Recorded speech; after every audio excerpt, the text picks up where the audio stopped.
अगर आप कहते कि नहीं नहीं नहीं महाराज आप झूठ बोल रहे हैं, संसार हमारा अपना है, तो सुनो ये कथा। एक गुरु का एक चेला था, रहा होगा, उसका नाम आशीष दास, एक बाबा आशीष दास। गुरुजी उसको योग सिखाया करते थे, योग की कला में वो निपुण हो गया था। योग करते करते वो श्वास रोकने लगा था। श्वास 33 मिनट रोकने की कला उसके अंदर छा गई थी।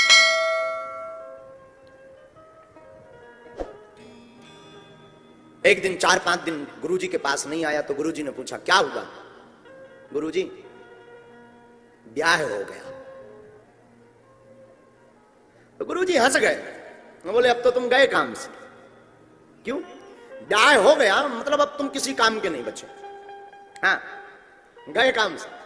वो हंसा, महाराज आप कैसी बात करते हो, हमारी धर्मपत्नी चंद्रमुखी है, बड़ा प्रेम करती, बिना खाना खाए हम जब तक पाना लें वो नहीं पाती, हम जब तक सोना जाए वो सोती नहीं है, घर का पूरा काम करती, बड़ा ध्यान रखती, नहाने जाए तो कपड़े रख दें, नहाने के लिए सामग्री रख दें, वस्तुएं रख दें, बड़ा प्रेम करती। महाराज आप तो महात्मा आदमी, आपने कहां पत्नियों का सुख देखा? हमें तो हमारे बड़े ठाट बाट बढ़ गए जब से पत्नी आ गई, घर में एकदम प्रसन्नता छा गई, आनंद छा गया, मंगल छा गया, किलकारियां गूंजने लगी, और क्या कहना महाराज, दिल एकदम गदगद रहता, मन प्रसन्न रहता। महात्मा बोले वाह, तब तो तुम बिल्कुल काम से गए। तो आशीष दास और हंसा, जय हो आपकी, ये क्या उल्टी उल्टी भाषा बोल रहे गुरुजी आप? देखो हम तो प्रैक्टिकल वाले आदमी हैं बेटा। गुरुजी ने कहा तुम्हें लगता है कि तुम्हारी पत्नी इतना प्रेम करती है, तुम्हें लगता है तुम्हारा परिवार इतना प्रेम करता है, एक उपाय है। क्या? बताऊंगा, कान करो इधर। कान में एक पूरा मंत्र फूंक दिया।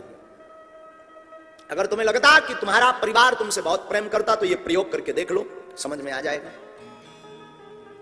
वो गया घर, जो गुरुजी ने कहा था। तो जाते ही धर्मपत्नी भाग्यवान, हाँ जी स्वामी जी, हे नाथ प्राणनाथ आप आ गए। वही मीठी मीठी बात है, मीठा जहर कह दो तो अतिशयोक्ति नहीं, स्वीट पॉइजन।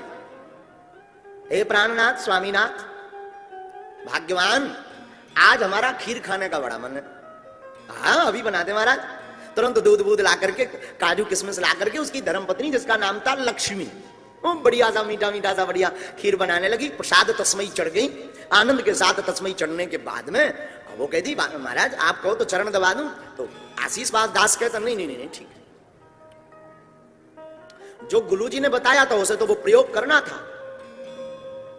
तो आशीष दास चढ़ गया अपने जो उसका घर था खप्पर वाला, छप्पर वाला, उसमें एक लकड़ी लगी हुई थी मोटी सी, उसे म्यारी कहते हैं, गांव की भाषा में उसे म्यारी बोलते हैं।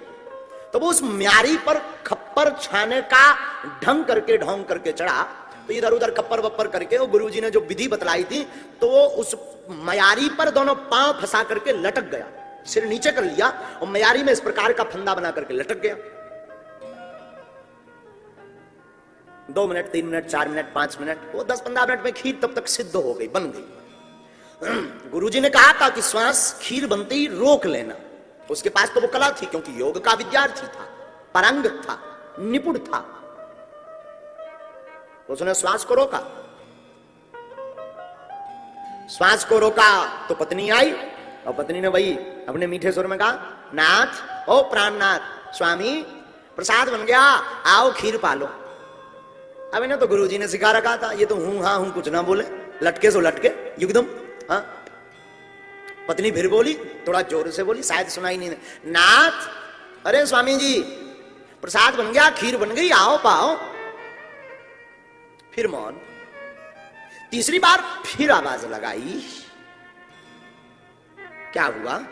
कोई जवाब क्यों नहीं दे रहे? अभी तो बड़ा खटर पटर कर रहे थे, मचा रहे थे, आखिर हुआ क्या? पत्नी गई, देखा लटके हैं। हे भगवान, ये क्या खटर पटर कर रहे हैं महाराज, ऐसे क्यों लटके हो? हाथ एकदम पकड़ा और हलाया, उठो महाराज, क्या कर रहे हो, क्या हुआ? क्या खाक बोले? वो तो गुरुजी का सिखाया था, सुन सब रहा था, श्वास रोक रखी थी, पर बोले क्या? मौन।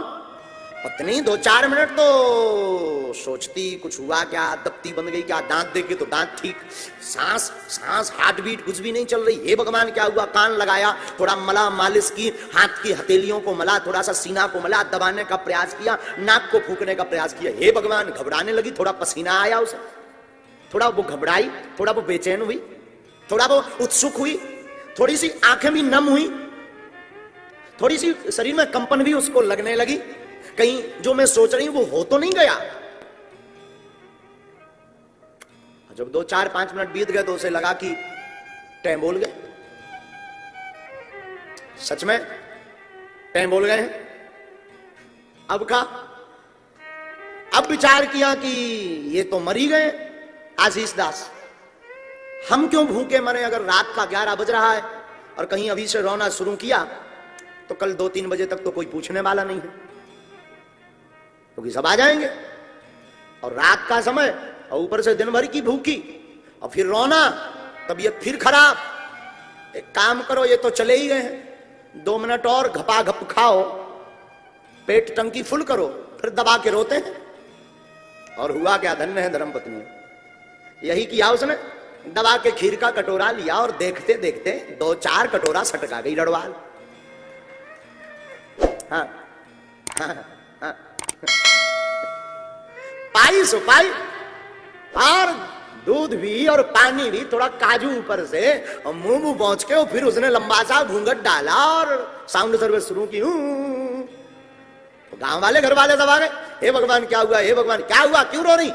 घर वाले भी आ गए, सासू मां भी आ गई। अभी तो ये ठीक थे, अब ना जाने क्या हो गया, मुंह नहीं बोल रहे, लटके। घर वाले भी बड़े चिंता में। देखा आशीष बाबा लटका था। आशीष बाबा क्या हुआ। अब वो भले बोले भी क्या, लगी ये रोने, ये तो सब देख रहा था। जन हो, खीर खाने के बाद रो रही, वाह, चला भाई जो होता है। लोग आए, सुबह हुई, स्मशान बनने लगा, किसी के आंसू बंद नहीं हो रहे, सब रोए जा रहे। सुबह प्रातः का, बड़े गौर से सुनना ये कथा, ये हमारी आपकी सबकी कथा है। वही मरघट की वही तैयारी होने लगी, एक डबला लाया गया, करवा लाया गया, लकड़ियां बनाई गई, रिश्तेदार आ गए, गमगीन हो गया, एकदम सूनापन छाने लगा एकदम। पत्नी अपनी याद में रोए, अपने अतीत को ध्यान कर करके, माता पिता अपने अतीत को ध्यान कर करके रोए। हमने बच्चे को हाथ में खिलाया, भोजन कराया, सब रोए जा रहे। जैसे तैसे करके उनको नीचे लाया गया। अब ले जाने की बारी आई तो महात्मा, वो जो आशीष के गुरु थे, वो आए। बीच बीच में एक आध बार इसने चढ़े चढ़े सांस ली, और फिर वही क्रिया तो उसकी मजबूत थी योग की, वही क्रिया करे बार बार। गुरुजी आए तो गुरुजी ने देखा, ओ मर गया, राम राम राम। पांव पकड़ के सब रोने लगे, घर वाले भी, माता भी, पत्नी भी। हे महाराज, आप तो बड़े सिद्ध हो, महापुरुष हो, अमलात्मा हो, साधनाएं हैं आपके पास, तो मंत्र विधा है, आप जिंदा करो ना। तो महात्मा ने कहा कि हम जिंदा कर देंगे। बोले वाह। अब तो घर वाले बड़ी चमचमाती आंखें, चेहरे पर थोड़ी मुस्कुराहट छाने लगी, रोना थोड़ा कम हो गया। महाराज फिर जल्दी करो, देर हो जाएगी, शरीर दुर्गंध देने लगेगा। अच्छा एक काम करो, दूध लाओ एक कटोरा में। एक कटोरा में दूध आया, कटोरा का दूध लिया, और महात्मा ने वो आशीष दास के ऊपर से 7 बार यूं यूं यूं यूं घुमाया और कहा कि ये तो जिंदा हो जाएगा, पर ये जो दूध पिएगा वो मर जाएगा। अब लो एक और नई आफत। अब दूध किसको पिलाया जाए। तो सबसे पहले पिता को कहा, तुम्हारा तो बुढ़ापा है, लो। पिता थोड़ी देर तो सावधान रहा, फिर धीरे से बोला कि अब ये तो टबक ही गया, हमारे भी कुछ दिन बच्चे जी लेने दो, क्यों पीछे पड़े हो। मां को कहा तुम पियो पर मर जाओगी। तो मां ने भी बड़ा सुंदर बहाना बना दिया कि अब उसका पिता जिंदा है, अगर मैं मर जाऊंगी तो इनका कौन पेट पालेगा, ये और मर जाएंगे तो 2-2 हत्याएं हो जाएंगी, तो मुझे भी जिंदा रहने दो। पत्नी को कहा तू तो पी।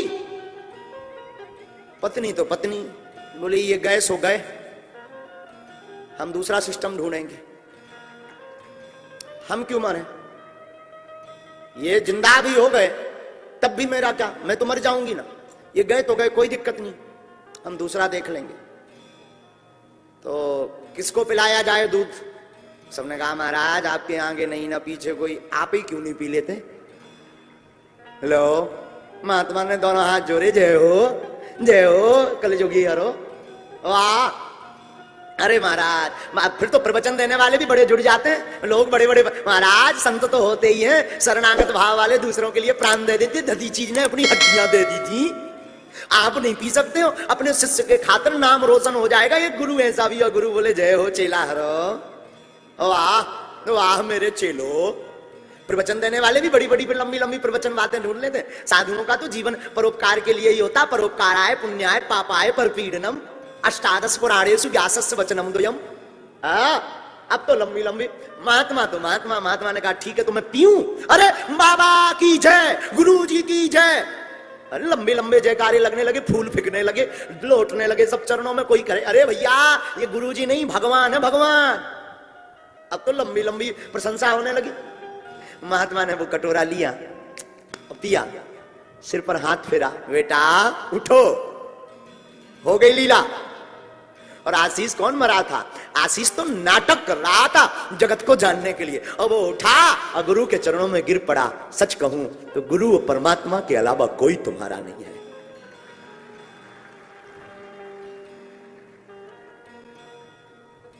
और फिर क्या, चल पड़ा आशीष सबको छोड़ छाड़ के। फिर तो बड़े बड़े तमाशे होने लगे, बड़े बड़े लोग बातें करने लगे। लेकिन देखो साहब, मौत तो मौत है, मृत्यु एक ऐसा अटल सत्य है। और सच ये है जिसे तुम अपना कहते वो अपना नहीं है। जगत जिसको तुम अपना मानते वो अपना है ही नहीं। ये संसार किसी का नहीं है। मृत्यु अटल सत्य का नाम है। मृत्यु सबकी आती